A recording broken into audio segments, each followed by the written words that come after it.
नमस्कार दोस्तों। एक ऐसी मीटिंग जो लिटरली पूरी दुनिया की किस्मत बदल सकती है। 13 से 15 मई के बीच होने वाले डोनाल्ड ट्रंप के बीजिंग दौरे पर इस वक्त ग्लोबल चेस बोर्ड की निगाहें टिकी हैं। आज के इस एक्सप्लेनर में इस मैसिव चाइना विजिट की पूरी इनसाइड स्टोरी को गहराई से समझेंगे। तो बिना किसी देरी के पूरी एनर्जी के साथ सीधे मुद्दे पर आते हैं। लेकिन जरा सोचिए, इस हाई स्टेक्स ट्रिप की शुरुआत कितनी अजीब हुई। अमेरिका के प्रेसिडेंट का प्लेन अचानक हवा में रास्ता बदलता है और ठंड से जमे हुए अलास्का में जा उतरता है। आखिर क्यों? सिर्फ एक अकेले इंसान को पिकअप करने के लिए? ये अलास्का मिस्ट्री आखिर है क्या? चलिए इसकी गहराई में उतरते हैं।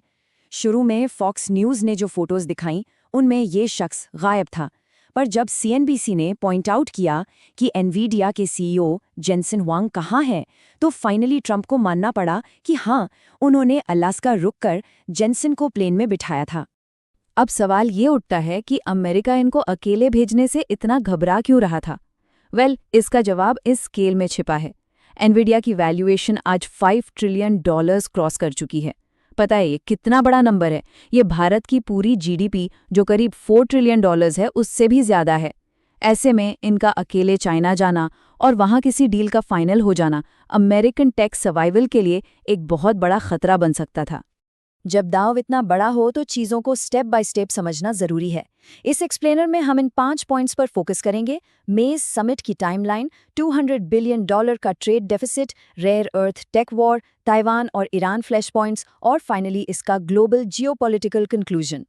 तो सबसे पहले बात करते हैं पहले सेक्शन की, द मे समिट टाइमलाइन। देखिए, ट्रंप अकेले नहीं जा रहे हैं।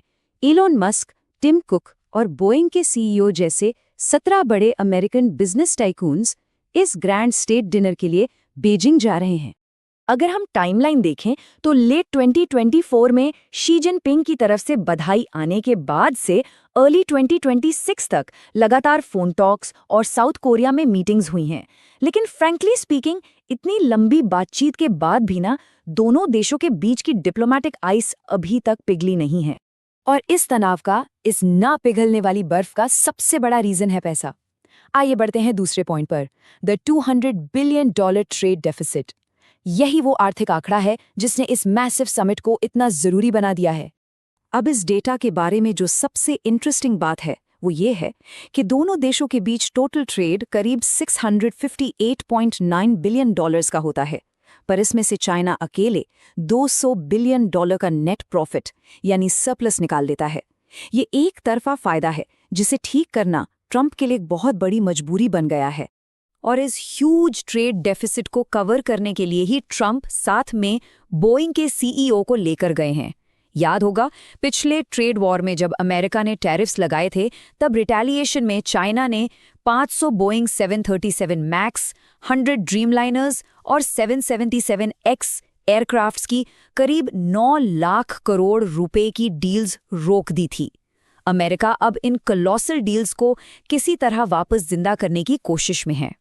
हवाई जहाज़ों की बातचीत से आगे बढ़ते हुए तकनीकी युद्ध की तरफ आते हैं। तीसरा सेक्शन है the rare earth tech war. ये प्योरली आने वाले कल पर तकनीकी दबदबा बनाए रखने की लड़ाई है। यहाँ दोनों देशों का अप्रोच बिल्कुल अलग नजर आता है। एक तरफ अमेरिका हाई वैल्यू टेक बेचने पर फोकस करता है, वहीं चाइना का पूरा ध्यान शेयर वॉल्यूम पर है। मशीनरी और इलेक्ट्रिकल्स में चाइना का एक्सपोर्ट $212 बिलियन का है। एक एग्जाम्पल से समझें तो आज चाइना दुनिया भर में टेस्ला के मुकाबले 5 गुना ज्यादा इलेक्ट्रिक व्हीकल्स प्रोड्यूस करके बेच रहा है। और ये जो नंबर 70 है ना, ये पूरी कहानी बयान कर देता है। दुनिया भर के रेयर अर्थ मिनरल्स का 70% हिस्सा अकेला चाइना कंट्रोल करता है। पिछले ट्रेड वॉर्स में हमने देखा था, जब चाइना ने इन एक्सपोर्ट्स पर रोक लगाई तो अमेरिका की आधी चिप मैन्युफैक्चरिंग लिटरली ठप पड़ गई थी। अब इस हार्डवेयर युद्ध में आर्टिफिशियल इंटेलिजेंस भी जुड़ गया है।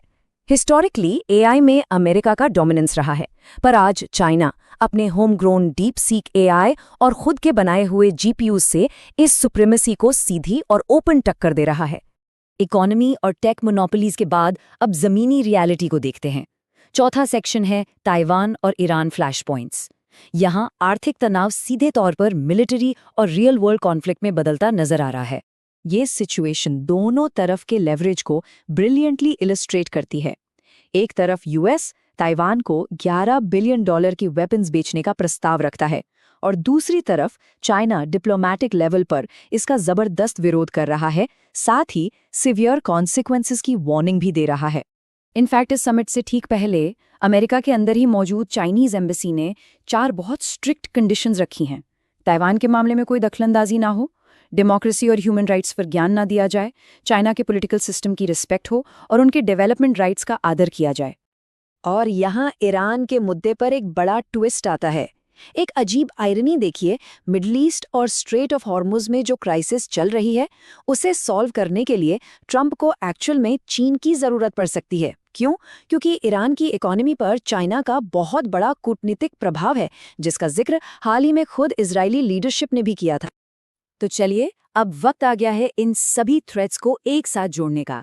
आखिरी सेक्शन की तरफ बढ़ते हैं, द जियोपॉलिटिकल कंक्लूजन।